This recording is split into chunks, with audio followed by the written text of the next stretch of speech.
Opa, senta que aí vem história. Hoje a gente vai conhecer história, né? Hoje a gente vai ver aí algumas atividades que normalmente não aparecem muito aí nos livros, mas que são cobradas, né? Atividades, na verdade, hum, econômicas complementares durante a colonização do Brasil. Mais especificamente, a gente vai falar ali daquelas atividades complementares ao ciclo do ouro no Brasil. Vamos ver essa história de ciclo também, beleza? Gruda na tela, vamos lá!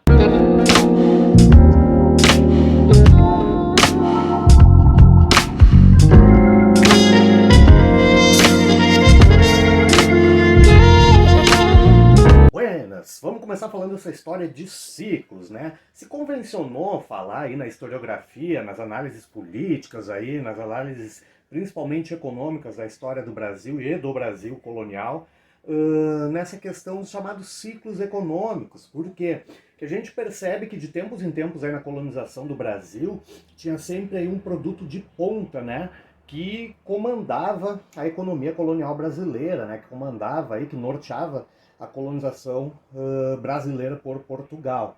Então a gente tem ali as 3 primeiras décadas após a vinda do Cabral, dos portugueses para cá, de 1500 a 1530, o chamado período colonial.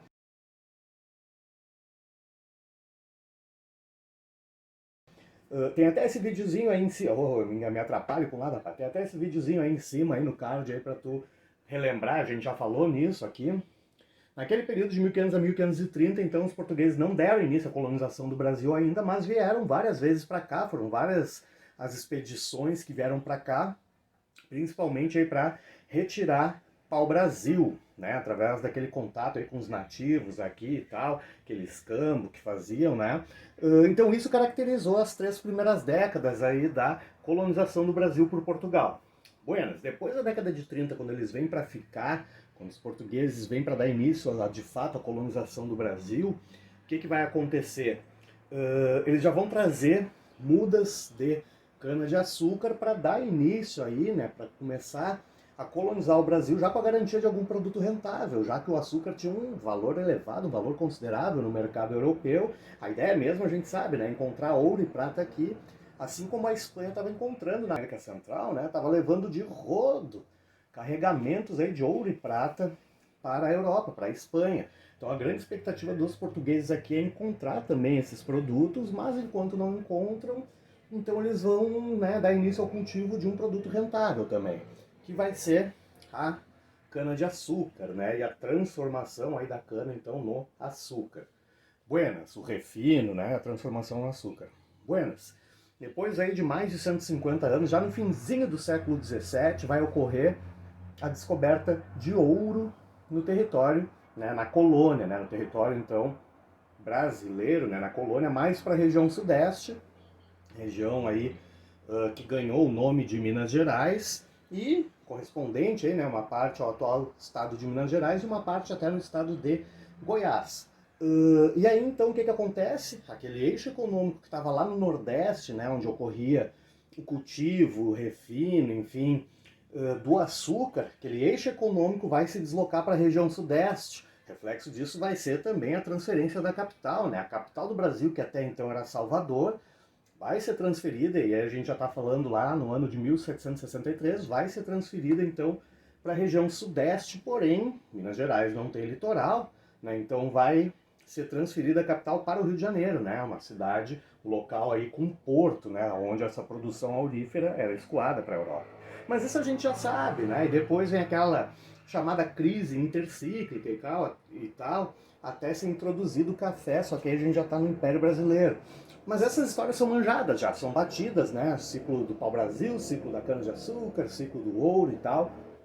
A gente vai ver agora alguns produtos que complementaram, né, essa colonização do Brasil, né, que complementaram, principalmente, mais especificamente no ciclo do ouro, porque o ciclo do ouro tem lá suas peculiaridades, né, tem as suas características aí peculiares, porque quem está na região, quem está naquele local onde pode ter ouro, pedras preciosas e tal, não quer perder tempo plantando, não quer perder tempo criando animal, perder tempo, espaço, terreno para plantar, para criar gado, né? Então Essas atividades vão acabar vindo de fora. Só que essa questão vai começar um pouco antes. Então a gente ainda vai falar um pouquinho ali no fim do chamado ciclo da cana-de-açúcar para entrar então no ciclo do ouro. Na verdade a gente vai falar de 3 atividades econômicas que caracterizaram melhor aí esse período aí, então dos séculos 17 e séculos 18 no Brasil. Eu disse 3 atividades.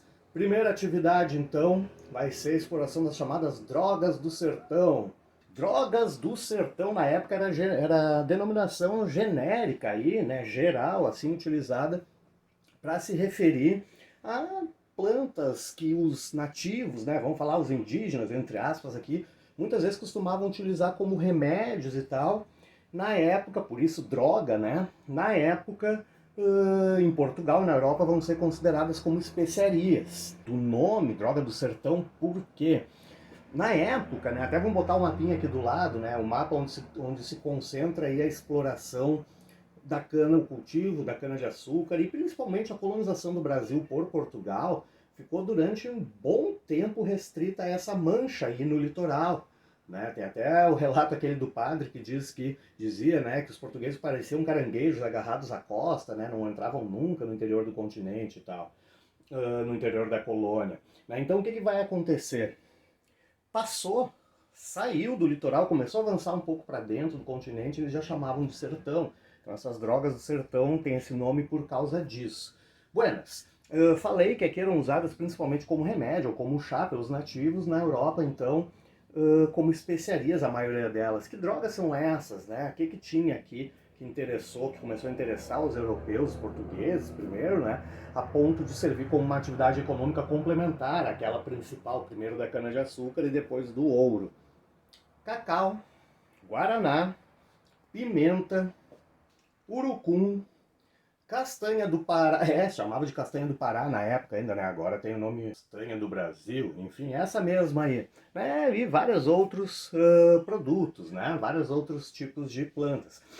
A exploração desses produtos, ela começou a partir da exploração ali, a partir da viagem exploratória do militar português Pedro Teixeira. Ele vai explorar a região aí que vai corresponder, vai dar início à exploração aí que corresponde à região amazônica.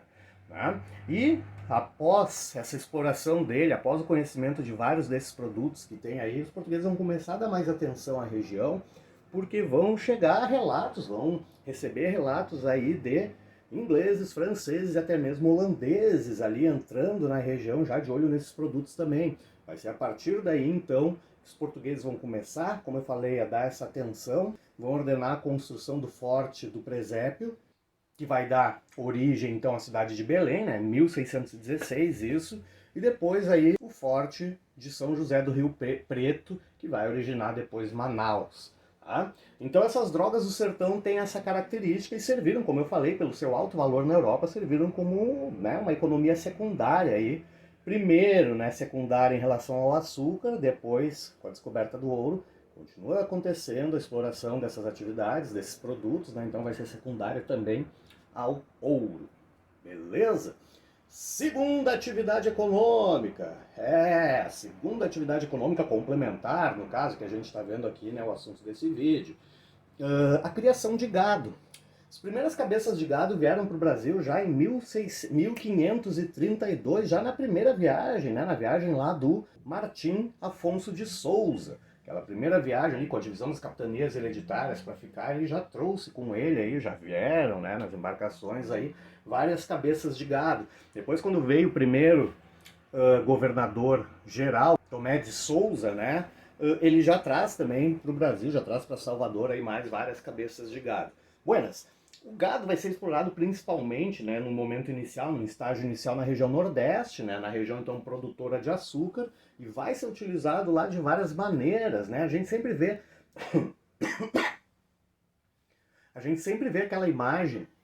aquelas imagens, né, aquelas pinturas ali do gado ali, um ou dois boizinhos, até botem na tela aí, um ou dois boizinhos ali girando em torno de uma moenda para moer a cana, né, para extrair o caldo e tal, para depois ser fervido, enfim.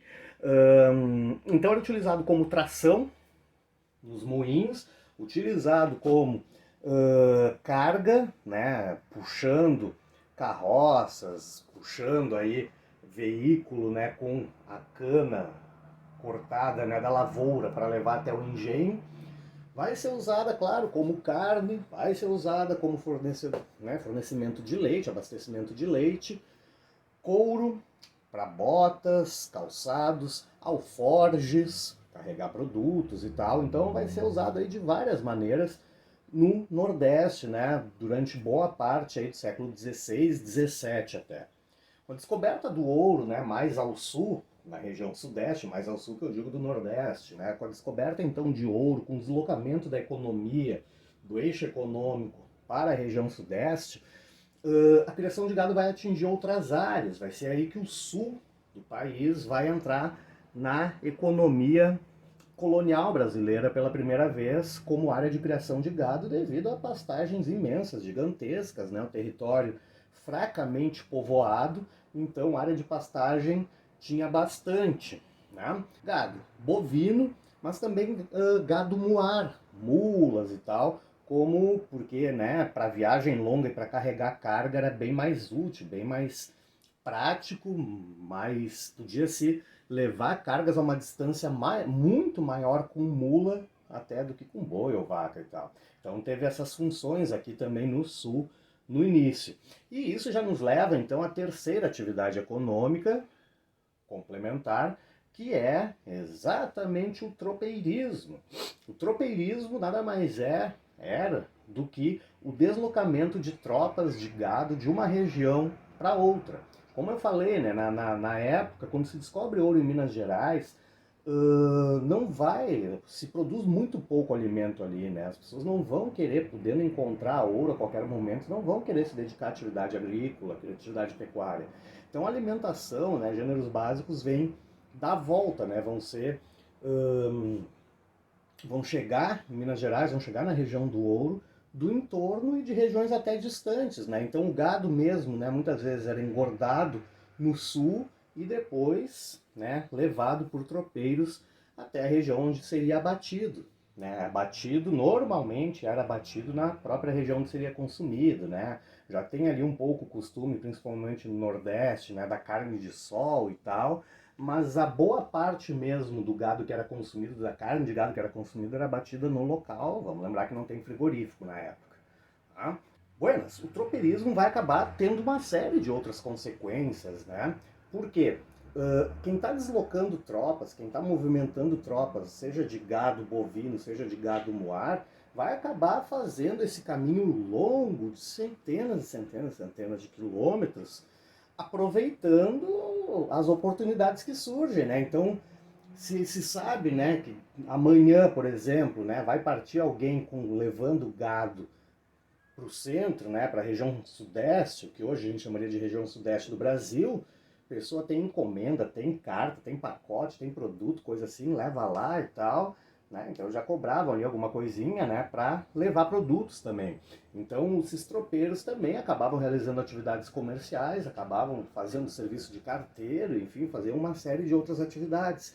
E até por causa dessa atividade tropeira, acabaram surgindo, né, ao longo desse caminho longo, ao longo desse caminho assim comprido, vão acabar surgindo vilarejos, pontos de parada, pouso, alimentação, restaurante, enfim, vão acabar surgindo vilarejos, freguesias, né, que vão crescendo e vão dar origem às cidades, né? Então a atividade tropeira foi responsável até pelo surgimento aí, pela formação de várias cidades no Brasil colonial nessa época, tá? Principalmente nessa época que a gente já está no século XVIII, que a gente já está falando, né? Século XVIII, anos 1700, 1750, 60 ali, aí quando o ouro já está entrando naquele período de decadência, né? Mas no auge, na prosperidade, mesmo na decadência, muita gente continua vivendo na região, mesmo que não encontre mais ouro há 1, há 2, ou 3, anos, ou encontre bem pouquinho, as pessoas não querem arriscar ir embora, daqui a um pouco aparece, é descoberta uma nova mina. Então, mesmo nos anos de decadência do ciclo do ouro, a região continua muito povoada.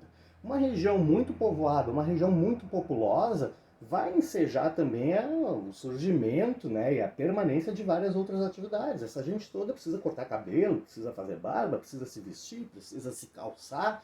então precisa ter um lugar para dormir, para fazer refeições. Então, claro que vão surgir uma série de outras atividades ligadas a essa população que está morando ali na região sudeste, que está morando ali na região do ouro, né? Então vão se formar aí advogados, sapateiros, alfaiates, costureiros, donos de pensões, de estalagens, tavernas, bares, coisa assim. Então vai dar ensejo a uma série de atividades locais ali. A gente estava vendo as atividades que estão logo abaixo ali, né, que atingiram aquela importância de estarem logo abaixo da atividade dominante, seja ela primeiro o açúcar, depois o ouro.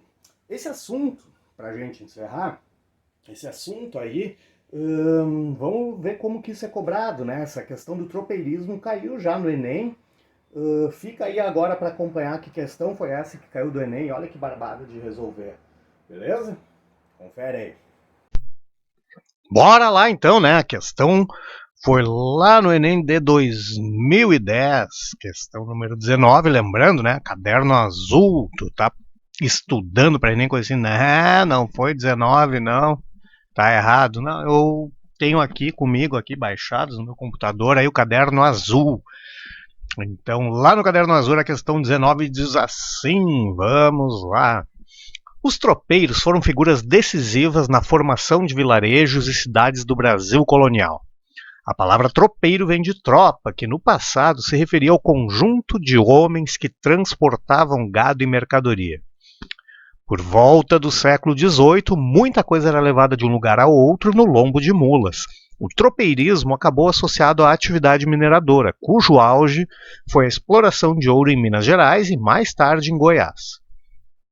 A extração de pedras preciosas também atraiu grandes contingentes populacionais para as novas áreas e, por isso, era cada vez mais necessário dispor de alimentos e produtos básicos. A alimentação dos tropeiros era constituída por toucinho, feijão preto, farinha, pimenta do reino, café, fubá e coité. Um molho de vinagre com fruto cáustico espremido. Esse aí eu nem conheço, não é do meu tempo, certo? Nos pousos, os tropeiros comiam feijão quase sem molho, com pedaços de carne de sol e toucinho, que era servido com farofa e couve picada. Essa questão está me dando fome. Vamos lá. O feijão tropeiro era um dos pratos típicos da cozinha mineira e recebe esse nome porque era preparado pelos cozinheiros das tropas que conduziam gado. Então tá dando detalhes aí de um dos legados, né, dos tropeiros, né, falou ali algumas coisas que a gente viu, né, das mulas, falou que eles levavam produtos e tal, né, levavam cargas, ali ó, terceira linha, transportavam gado e mercadoria e tal. Extração de pedra especial, enfim. E vamos ver o que é a questão, então, né? A criação do feijão tropeiro na culinária brasileira está relacionada a tá, esse enunciado todo, então, para ver, né, pra gente ver qual é que era da onde se derivou, né, esse legado gastronômico aí, alimentício e tal, qual é que é a origem dele, né? Porque tropeirismo a gente já sabe, mas vamos ver o que tem nas alternativas aí. Está relacionada a letra A, atividade comercial exercida pelos homens que trabalhavam nas minas. Não, são duas coisas diferentes, né? Comércio e mineração, mas os tropeiros não eram mineradores. Não iam se afastar da mina por semanas e semanas para conduzir tropas de gado, né? Para conduzir gado. Então, não. Letra B fala atividade culinária exercida pelos moradores cozinheiros que viviam na região das minas. Não, eles não viviam na região das minas, né? Os tropeiros, eles deslocavam tropas de gado aí ao longo de muitos e muitos quilômetros, aí, como a gente falou agora há pouco, né? Então, essa atividade culinária tropeira é típico de quem está se deslocando nessa época, né? De quem está andando aí, parando de quando em quando aí, para preparar sua refeição e tal, né? Não por quem é fixo, como diz na letra B. Letra C fala em atividade mercantil exercida pelos homens que transportavam gado e mercadorias. Sim, aí sim, né? Transportavam gado e mercadorias, né? Desse transporte de mercadoria que eles aproveitam, então, né? Já se derivava então essa atividade mercantil, mas vamos ver por que não a D e a E, vamos ver lá. Atividade agropecuária exercida pelos tropeiros que que necessitavam dispor de alimentos. Não, eles não eram essa atividade agropecuária, né? Eles não tinham terras onde eles cultivavam alimentos e mais criavam gados, né? Eles não estão presos a terra nenhuma. E a letra E fala que essa criação do feijão tropeiro está relacionada à atividade mineradora exercida pelos tropeiros no auge da exploração do ouro. A E está dizendo mesmo que a A, né, que os tropeiros eram mineradores, né? Também está errado por isso. Beleza, então uma questão de Enem aí, de brinde, né, no vídeo, uma questão de fácil resolução, né? Aquele típico enunciado, assim, um pouco longo, característico do Enem, mas que tu consegue matar ela. A questão, né, fácil, fácil, e também, né, aquela dica que a gente já deu em outros vídeos aí, que a gente analisou questões de Enem, sempre tem ali uma ou duas, pelo menos, alternativas que tu consegue riscar, eliminar de cara, né? Porque precisa ter um total de 5 alternativas e é difícil achar 5 alternativas que façam sentido. Então aqui a gente arriscaria de cara a letra A e a letra E, que são iguais, dizendo a mesma coisa com palavras diferentes. A B e a D também, né? Diz que eles são fixos, né? A B que eles são fixos no lugar, na região das Minas, moravam fixamente. A letra D está dizendo que eles eram proprietários de terras, né? Para plantio e mais para criação de gado, né? É bem fácil essa questão, enfim. Beleza, pessoal? Então era isso. Até o próximo. Pera aí, não esquece de indicar para os parceiros, né? O vídeo, o canal, enfim. Até!